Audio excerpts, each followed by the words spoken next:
नमस्कार रसिक प्रेक्षकांनो. भक्ती, शक्ती आणि परंपरेचा त्रिवेणी संगम म्हणजे आपल्या लाडक्या जाट देवळे गावची दुर्गा माता यात्रा.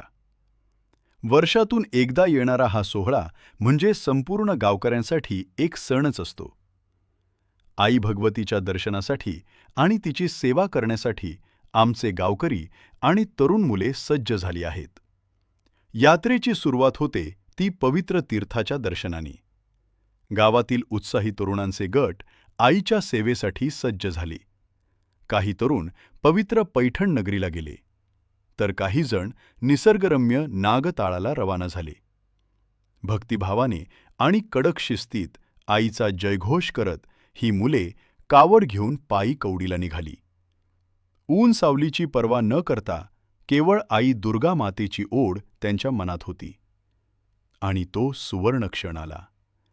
अनेक मैलांचा पायी प्रवास करून हातामध्ये पवित्र तीर्थाची कावड घेऊन आमचे वीर मावळे गावात दाखल झाले. त्यांच्या स्वागतासाठी अवघे जाट देवळे गाव लोटले आहे. बँडच्या तालावर, गुलालाच्या उधळणीत आणि फटाक्यांच्या आतषबाजीत या कावडधाडी मुलांची भव्य मिरवणूक काढण्यात आली. आया बहिणींनी औक्षण करून या थकलेल्या पण उत्साही मुलांचे स्वागत केले. हा सोहळा पाहताना ऊर अभिमानाने भरून येतो. मिरवणुकीनंतर वातावरण अधिकच मंगलमय झाले. आईचा आशीर्वाद म्हणून गावात शेरनी प्रसाद वाटपाचा कार्यक्रम पार पडला. प्रत्येक घराघरात आईचा प्रसाद पोहोचला. लहानांपासून थोरांपर्यंत प्रत्येकजण या आनंदात सहभागी झाला होता. स्वयंसेवकांची धावपळ आणि गावकऱ्यांची शिस्त यामुळे हा प्रसादाचा कार्यक्रम अत्यंत उत्साहात पार पडला.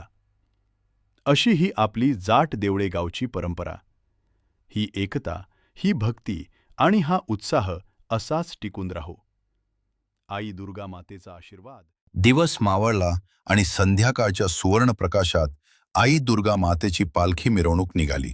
संपूर्ण गाव दिव्यांच्या रोषणाईनं उजळून निघाले होते. ढोल ताशांच्या गजरात आणि आई राजा उदो उदोच्या जयघोषात निघालेला हा छबिना म्हणजे डोळ्यांचे पारणे फेडणारा सोहळा. मशालींचा प्रकाश आणि गावकऱ्यांचा उत्साह पाहून असे वाटते की प्रत्यक्ष देवलोकातील सोहळा आपल्या जाट देवळे नगरीत अवतरला आहे. यात्रेचा दुसरा दिवस म्हणजे शक्तीच्या प्रदर्शनाचा दिवस. गावात भव्य हगामा म्हणजेच कुस्तीचे मैदान भरले होते. मातीतील या खेळाचा थरार अनुभवण्यासाठी हजारो कुस्ती शौकीन उपस्थित होते आणि सर्वांचे लक्ष लागून होते ते मानाची कुस्ती कोणाकडे जाते याकडे. मैदानात शड्डू ठोकला आपल्या गावचा वाघ पैलवान कृष्णा पवार यांनी. श्वास रोखून धरणाऱ्या या लढतीत कृष्णा पवार यांनी आपल्या चपळाईनं आणि ताकदीने प्रतिस्पर्ध्याला चितपट करून विजय मिळवला. कृष्णा पवारांच्या या विजयाने संपूर्ण जाट देवळे गावाचा अभिमान उंचावला असून मैदानात एकच जल्लोष झाला. अशी ही आपली परंपरा. भक्ती, शक्ती आणि युक्तीचा हा मेळावा आपल्याला सदैव एकत्र ठेवतो. ही यात्रा यशस्वी करण्यासाठी कष्ट घेणाऱ्या सर्व तरुणांचे आणि गावकऱ्यांचे आभार. आई दुर्गा मातेचा आशीर्वाद आपल्या गावावर असाच राहू दे. बोला, आई राजा उदो उदो.